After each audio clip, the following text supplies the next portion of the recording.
নমস্কার বন্ধুরা, welcome to কৃষ্ণার রান্নাঘর। আমরা তো ডিম কারি, ডিমের ঝোল তো খাই, সবসময় ডিম কারি ঝোল খেতে ভালো লাগে না। তাই আজকে আমি ডিমের অন্যভাবে একটা রান্না আপনাদের কাছে শেয়ার করছি। দেখুন, আমি আলু কেটেছি সরু করে, পেঁয়াজ একটু মোটা করে কেটে নিয়েছি। এখন আমি কড়াইয়ে তেল দিলাম, তেলের উপরে আমি দুটো লঙ্কা দিয়েছি। এরপর আমি যে আলুটা কেটে রেখেছি, আলুটা তেলের মধ্যে দিয়ে একটু নাড়াচাড়া করে নিচ্ছি। বন্ধুরা, এটা খেতে কিন্তু খুবই টেস্টি। দেখুন, এখানে আমি স্বাদ মতো লবণ দিয়ে দিলাম। লবণটা দিয়ে একটু নাড়াচাড়া করে নেব। আর এটা বাচ্চা বড় সবাই পছন্দ করবে খেতে। এর মধ্যে আমি অল্প হলুদ দিলাম। হলুদটা দিয়ে নাড়াচাড়া করে আমি জাস্ট 2 মিনিট ঢাকা দিয়ে রাখবো। বন্ধুরা, 2 মিনিট পর ফিরে এলাম। একটু আলুটা সিদ্ধ হয়েছে। এখন আমি যে পেঁয়াজ কেটে রেখেছি, পেঁয়াজটা দেবো। আগে থেকে পেঁয়াজটা দিলে পেঁয়াজটা হয়ে যেত, কিন্তু আলুটা ভাজা হতো না ঠিকঠাক।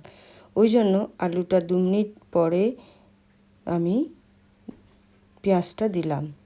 এরপর দিয়ে দিলাম আমি কাঁচা লঙ্কা কুচি। এরপর খুব ভালো করে নাড়াচাড়া করতে হবে যতক্ষণ না পেঁয়াজটা ভাজা হয়ে না আসছে। এবার অল্প করে নাড়াচাড়া করতে হবে কিছুক্ষণ পর পর। দেখুন বন্ধুরা, পেঁয়াজটা কিন্তু দেখুন লাল লাল হয়ে ভাজা হয়ে এসছে। এখন অনেকটাই ভাজা হয়ে এসছে। দেখুন, এখন আমি যে দুটো ডিম রেখেছি ওই ডিমটা দিয়ে দেব। আর ওর মধ্যে স্বাদ মতো লবণ দিলাম। আমি আলুতেও লবণ দিয়েছি, আর ডিমের ওপরে আমি অল্প একটু লবণ দিলাম আবারও। এরপর ভাজা করে নেব।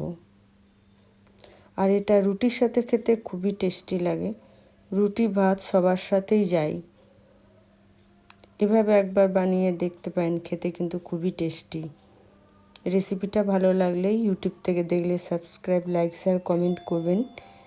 ফেসবুক থেকে দেখলে আমার পেজটাকে ফলো করে লাইক, শেয়ার, কমেন্ট করার অনুরোধ রইল।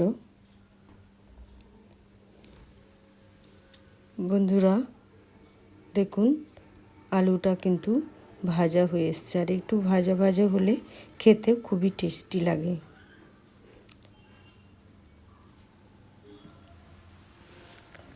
বন্ধুরা দেখুন, আমি গ্যাসটাকে অফ করে দিয়েছি। এবার আমি ঢেলে সার্ভ করে দিচ্ছি।